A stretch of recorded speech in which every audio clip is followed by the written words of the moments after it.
Kaya lang pag-move namin sa Makati, ang araw na yan, pagdating namin doon sa kanto, bago tumawid sa EDSA, dito sa Santuario, nag-give up na yung Marines doon sa Gate 1 sa Campaginaldo. So, may nag-isip sa mga seniors namin noon na it's futile to continue kasi tayo na lang pala naiwan. Kasi ang inaasahan lang na major noon, sir, SR tsaka Marine, sir. Marines. Yung SF, kunti lang ang sumali sa ano dyan. So, yun lang dalawa. Nung doon sa Santuario, doon sa Forbes, bago tumawid sa EDSA, pulong-pulong ulit yung mga seniors. Nag-collapse na. So, tayo na lang. Baka hindi na natin kaya. Kaso, Which is, ilan kayo, sir? ayun, 400 ka. 400, sir. Oo. Yung buuan na sumama. Kasi may mga, ano dyan, na hindi, may mga iba na naiwan. Oo, sir. So, since nag-advance party yung mga classmate ko, West Pointer namin, at saka yung ibang mga tenyente na 85, andun sila sa Tuscany Towers, andun sila sa area. Ako naman, nung narinig ko yung decision point ng mga seniors, sabi ko, yung Marines na bugbog, tayo, kunti lang ang laban. Babalik tayo. Anong hustisya may bigay natin sa mga namatay na sundalo na andun. Pangalawa, yung mga classmate ko, at saka yung mga tropa nila, andyan na sila nakatawid sa EDSA. Paano sila masabihan na bumalik? Kasi decision na talaga noon, sir, na call off, sir. Call off sana. So, sabi ko, teka sir, ng mga classmate ko, andun. Tumawid na ako. Pagtawid ko, yung tropa, sunod-sunod na. So, nag-lead scout ka, sir? Oo, sabang sumusunod yung mga tropa. Kasi batalyon naman namin yan. Nagaling sa sir. Isabela. Main bulk yan. Galing sa Isabela So, sunod sila dahil ako operations officer. Nung sumunod-sunod sila, yung mga officers na rin na kasama doon sa decision group sa headquarters, tumawid na rin. Pero pagtawid namin doon sa tapat ng parking lot ng hotel. Ano yung hotel na yun sa kanto na yan? Sa Kwan. Pagtawid namin doon, yung tapat ng Twin Towers, sabi nila, yung boss mo naman, gusto niya na lang ibalik natin yung tropa. Umuwi na tayo. Sa akin, sabi ko, bakit pa kami dinala galing sa Isabela papunta dito tapos hindi na napapalaban, uuwi na. Tapos anong mangyayari sa atin? Yung pinaglalaban natin. So, pinuntahan ko, nag-usap kami, nandun yung siyam na junior officers ng Fortes R Battalion sa parking lot. Nagbotohan kami at inamin. Yaman din lang sir na sinabi nyo na pumunta tayo dahil sa ating sariling desisyon. Magbotohan na tayo sir kung sarili natin desisyon, majority uuwi. Yung gustong umuwi, wala na tayong masabi sir dahil sabi nyo malayang desisyon. Intercon, sa parking lot ng Intercon. Intercon, sir. So, yung mga classmate ko naman at saka yung mga tao nila na nag-occupy sa ibang towers, yun, hinahanap na rin ng mga kasama namin. At least nakamove kami, andun na kami lahat bago madesisyonan. So, nung nagbotohan kami, 3 yung gustong umuwi, 6 kami na lumaban muna bago umuwi. Officers lahat to, sir? Oo, officers lahat. So, doon bumalik yung mataas na respeto namin kay Colonel Galvez dahil huminga siya ng malalim tapos sabi niya, yaman din lang na ako ang nagdala sa inyo dito gusto nyong lumaban muna tayo, sasamahan ko na kayo. So doon, na finally decide na aabot ka kami ng 1 linggo sa natuloy na humaba yung ano namin doon sa Makati. Pagbaba ko ngayon, sinabi ko sa mga senior officers namin, sina Sir Danny, sina Sir Allen, yung ibang mga staff doon, na yung boss ko, okay naman, ituloy na natin at bigyan natin hustisya yung mga Marines na nakaswalty at saka yung dahilan kung bakit tayo bumaba dito, maipaabot natin. Okay naman siya. Sabi niya, anong sinabi mo? Sabi ko, Sir, basta nag-usap kami, okay naman siya. So yun, nag-start na inutos na, sige, iayos nyo na yung defensive position natin at pag-ayos, pag-pwesto na namin ng ano dyan, doon, kaya humaba. Pero kung hindi inabot ng decision point kay Colonel Rafi Galvez yung ano doon, baka nakauwi na kami pa lang sa second day. Pero how much was that decision was influenced by you, sir, pala? Malaki-laki pala. Ayun, kasi ako yung side na gusto magpatuloy. Ang batcom ko na, dahil marami pati mga pamilya na nanawagan sa TV, sa radyo, kinuha ng isap ang kanilang mga misis para manawagan. And then by all means, mayroon pang tumatawag sa mga telephone na doon sa area ng Makati to talk to them. So, as family men, naintindihan mo dahil tudurugin ng pakikiusap ng mga misis yung kanilang ano dyan, resolve to stand up. Kataon, ako naman, binata. So, bilang mandirigma, wala rin naman ako, walang mawawala sa akin. Bilang mandirigma, yung dangal ko na mandirigma, at saka ipaglaban yung pinapaniwalaan ko na pagmamalabis, at saka yun, yung pagpapabaya sa mga tao. After all, halos wala nang kwenta yung buhay ko. 26 time akong sinasabak. Habang sineswerte, siguro hintayin na mapilay na ako, saka na lang nila ako itabi.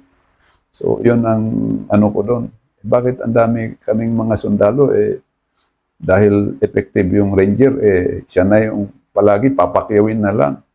Nabanggit ko yan sa previous na ano ng commander ko na, kung ibigay nyo sa akin lahat, yung combat pay nyo, sige, pakyawin ko na.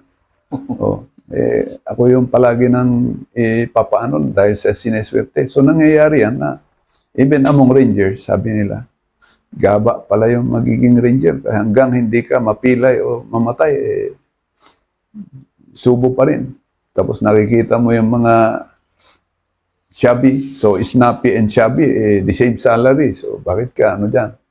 So, yun yung time na kailangan may magpaabot sa taas na yung mga tao na inaasahan mo na magpapakamatay, bigyan nyo ng kaukulang respeto at saka incentive, additional na incentive. Kasi kung mamatay nga sila, meron man lang mas ano na mapakinabangan ng pamilya nila na hindi pareho sa ordinaryong namatay na sundalo.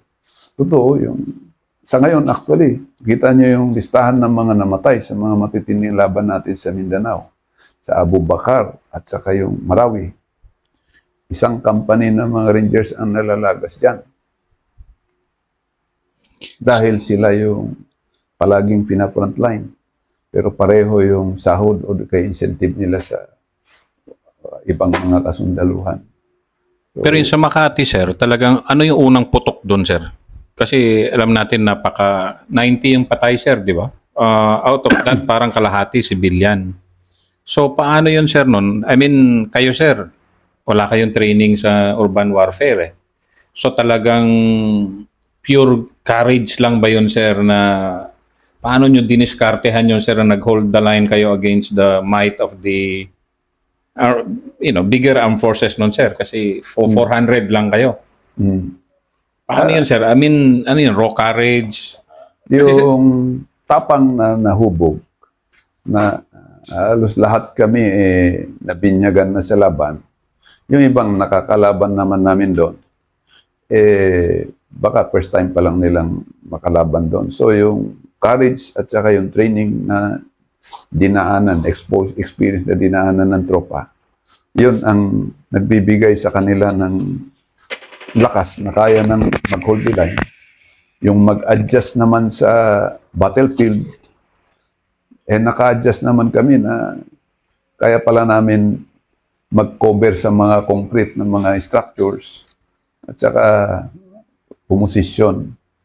Tsaka yung kabaitan ng mga Rangers doon, dahil alam, pati sina Sharon Cuneta, naabutan na ng tropa doon. Magalang, dahil tinuro sa tropa natin yung magalang na pakiusap sa mga sibilyan.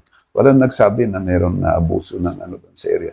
Nakapag-adjust ka agad yung mga jungle warfare. Pero ang lamang nila kung bakit ganon, hindi sila masyadong sa stress dahil experience na sila sa combat. And then, yung versatility na mag-adapt. So, nakapag-adapt na kami doon. And kung house-to-house na combat sa ground forces, kaya namin na tapatan sila o talunin sila. Dahil matatag yung, matatag yung puso at saka yung utak ng mga tropa natin. No? Battle-hardened, kumbaga. Sa akin noon, 26 na laban. Pang 27 na yung laban ko na yun doon sa, kaya lang dito sa laban sa panggobyernohan. Yun yung doon na, kaya umabot sa dyan. So nung nag-defensive position kami, ngayon dumating yung mga Marines na dyan, tinapat sa amin, sila yung nag-occupy at nag-maneuver from doon sa Forbes at saka sa likod ng Greenbelt, meron din mga other government forces na umatake doon. Pati yung SAP, umatake doon. Mga classmate din namin yung iba na doon sa SAP. So anong feeling, sir, na pinuputukan mo yung mga classmate mo na sa other side sila, sir? I mean, of course, siyempre, sa panahon na yun, sir, lahat naman kayo survival. Anong feeling nun, sir, nung ganun, sir? Hindi ako directly nakakonfront sa kanila. Nakakonfront yung ibang mga imista ko. Nakakonfront nila yung dumaan sa Bendia na SAP.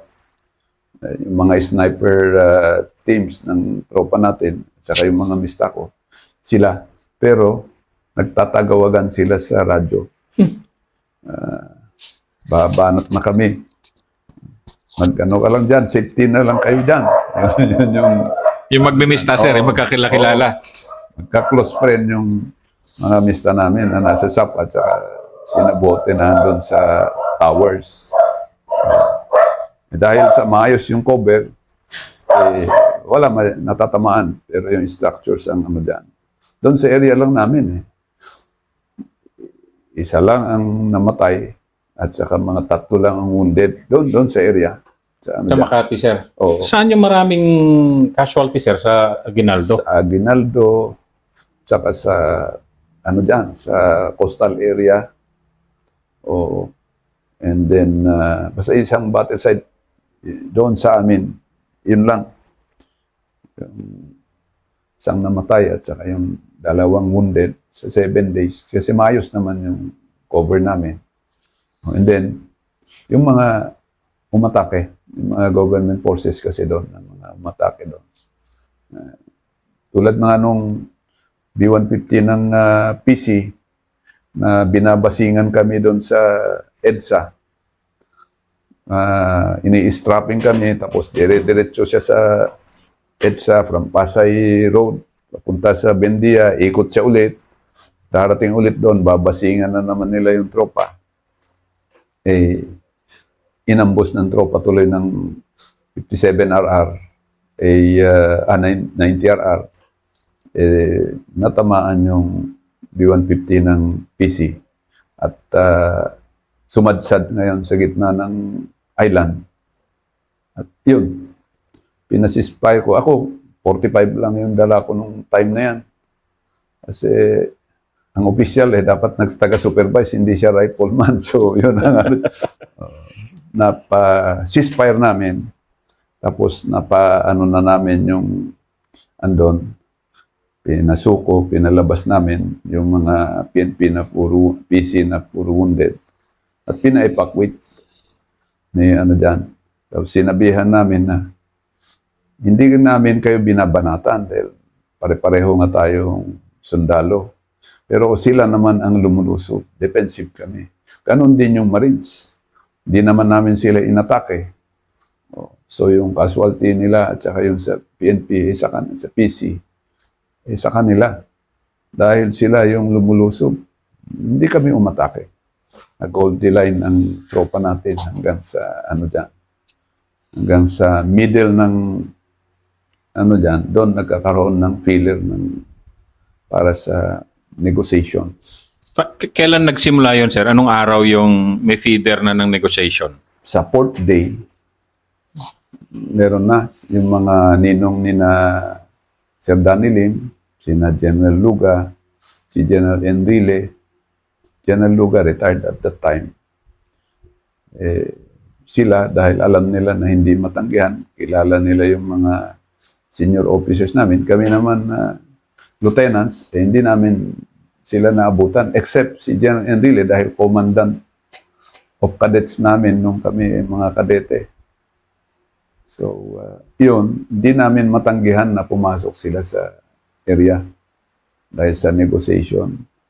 So, tinawagan nila yung isang kasama namin, senior ko, at si General Enrile, nakausap, napapasok daw sila.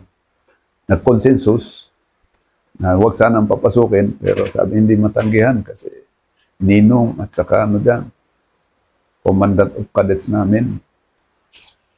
So yun, doon nagsimula yung negotiation. Pero as far as ng tropa at that time, ang estimate namin, kaya na namin mag-hold the line ng 2 months. Kaya, sir? Wala man. Saan bala nyo, sir? Sa pagkain, meron kaming mga bala na nadala. Na logran na dinaan sa estero ng mga kanal galing sa sa Forbes. Galing sa Guadalupe. Meron kaming stock. Saka ang Ranger, alam naman natin magtipid ng bala. At saka kung ma-recover tayo sa kalaban, magagamit. So, sa pagkain, okay. Yun nga yung helicopter ng government na dumating. Ano yan pababagsakin sana namin. Nagbabasing kayo, iniisip namin, baka classmate namin yung piloto. Pero ini-strapping kami. May wounded. Dismantle ko yung caliber 50 ng B-150 na na-recover namin para ipwesto doon sa taas. Nagkataon na di namin madistrungka. So ang anti-air namin, yung M60 na nayakyat sa taas. Hindi namin sana birahin kasi binibira na kami ng helicopter na yung pala kasama si General Abadia doon, Colonel Abadia doon sa General Abadia na nagbabasing doon sa taas. So, wala kaming anti-air. Pero kung meron kaming mga napabagsak ng mga helicopter. So, ang anti-air namin. Pero nagtaka kami, bakit hindi nila kayang maganda naman cover din namin kung machine gun lang ang bunker depensa kami. Anong diferensya ng kabaser ng kalaban mo, sir, gobyerno plus may air power? Kasi noon, sir, by that time, wala na kayong air power, di ba? So, anong feeling noon, sir? Kasi medyo, dati, alam natin, yun ang superiority natin. Ngayon, wala kayong ganon. Alam namin. Kabado kami dahil may dyan. Pero dahil sa mai-provide na cover ng mga concrete, kailangan nilang i-house to house muna kami bago nila kami mabira. So yun ang advantage naman namin, matatag ang loob namin, hardened combatants kami versus yung mga uutusan nila na makalaban namin. So yan ang nakita namin advantage except sa bombings. So anong nag-turn around, paano nag-turn around yung situation, sir, nung pumasok na si General Enrile? Paano yun, sir? Paano dahan-dahan sir? Nag-shift? Maganda yung approach ni na General Enrile. Kasi sabi niya, alam namin na na-occupy niyo yung economic district ng Pilipinas. Kung bumagsak ang Makati Stock Exchange o bumagsak yung mga structures dito, bagsak din ang economy ng Pilipinas. And then, nationwide na ano na ito. So, I think na ano nila sa taas, na-calculate din nila. So, yan ang pagkasabi niya. Naabot naman yung gusto nyong ipaabot na mensahe. So, naipit din kayo, yun ang ano niya, naipit din kayo. So, sumuko na kayo unconditionally, alang-ala sa bayan. Yun ang approach ni General Enrile. Paano nyo tinanggap yun, sir? Inilabas naman namin yung hinaing sa Armed Forces. O, ito yung mga bagay-bagay na nakita namin. Kasi tinanong din nila kung ano yung mga issue. O, so, inenumerate namin yung issue sa kasundaluhan, issue sa bayan muna bago sarili, pero nauna pala ng mga leaders natin na hindi man sila nagugutom, inuna nilang sarili nila kaysa mga tao. So, hindi ka aangal kung hindi ka bibigyan ng increase kung hindi ka aangal. So, isa yun. And then yung political leaders natin at that time, grabe yung ano nila na gusto nilang i-dissolve talaga yung armed forces kasi at the time may mga maraming leftists na na-appoint ng Cory cabinet at that time na ang ano nila is i-dissolve ang armed forces. Kami, magiging victim din kami ng mga kakatayan ng mga NPA kasi gustong pumasok yung mga NPA as member na ng pumalit na sa armed forces. Dahil yun ang wish ng mga appointed na activist sa government, na yun ang paningin namin. Kung sila pumasok, kung hindi tayo umangal, sila ang pumasok, may isa-isa tayo. Kung ranger ka pa naman, kahit sabihin mo na tagaluto ka, ililiquidate ka pa rin, hindi sila maniniwala na ano dyan. Hindi ka nakapatay ng NPA. So, yun ang pangamba ng mga rangers na ano dyan. Special units. Na pag pumasok, kaya alam namin na at that time, nagmamaneuver naman si Secretary Ramos. Sabi niya, hindi yan yung old na armed forces, kaya hindi kailangan na i-dissolve. Kaya pinilit niyang nilagyan ng NAP na new armed forces na nagkaroon ng patch yung ano dyan. Pero ang pressure ng Congress at saka mga appointed na cabinet officials ni Tita Cory is i-dissolve. So, bago mangyari yung ano dyan, i-dissolve na rin lang tayo o di kayo magpasukan tayo, iparamdam natin na hindi nila tayo kaya. Kaya kasama yun. Nung fourth day na negotiation, yun yung issue na babagsak yung ekonomiya ng Pilipinas. So, mga kasamahan namin, parang ayaw din nila bumagsak yung ekonomiya ng Pilipinas dahil buo. Magkaroon talagang revolusyon dahil sa dami ng magugutom, dami na rin na criminal activities, dami mag-underground. So, ninegotiate nila. So, inaabot nila is unconditional surrender. Which tinanggap nyo, sir? Hindi. So, tumayo ako doon. Isa ako sa junior officer na andun. Kami ni late captain yan. Sabi ko, kung unconditional surrender, makulimlim na ang aming kinabukasan. Pero wala naman nagpa-surrender sa amin na ano dyan. Kaya pa namin lumaban. So kung unconditional, pwede kayo sir bumalik muna at maglaban tayo ng mga 3-4 na araw. Pagka hindi na namin kaya, pwede na kaming surrender. Kasi sinong nagpa-surrender sa amin, yung defensive position namin, hindi naman ma-assault ng Marines. Hindi naman ma-assault ng SAP. Stoppingin kami ng Air Force. Hindi kami matamaan dahil concrete yung ibabaw ng commercial building. Kasi by that time, sir, kayo na lang naiwan, sir, di ba? Bumigay na lahat yung sa Air Force, sa Marines. Sa Marines. Oo. Nakuha na lahat, sir, yung yung lahat ng kampo na nakuha nyo, bumalik na lahat ulit sa government hands. Oo. Tapos, yun. So, formidable pa yung position namin at that time. So, yun, sabi namin, bumalik muna. Kung hindi na namin kaya, yan, tataas na lang kami, unconditional na. Pero ito, kung pauwiin nyo lang kami, at makulimlin ang kinabukasan namin, baka may tsansa pa kaming manalo kung lumaban kami. Kasi makulimlim pala na unconditional eh. Yun, narinig ni General Lim, tumingin sa amin, tumingin sa akin.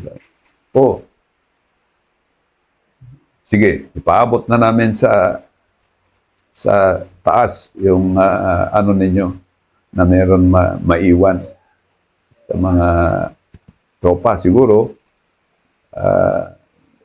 paabot namin kay Chief of Staff, SND, at saka kay, kay Tita Cory.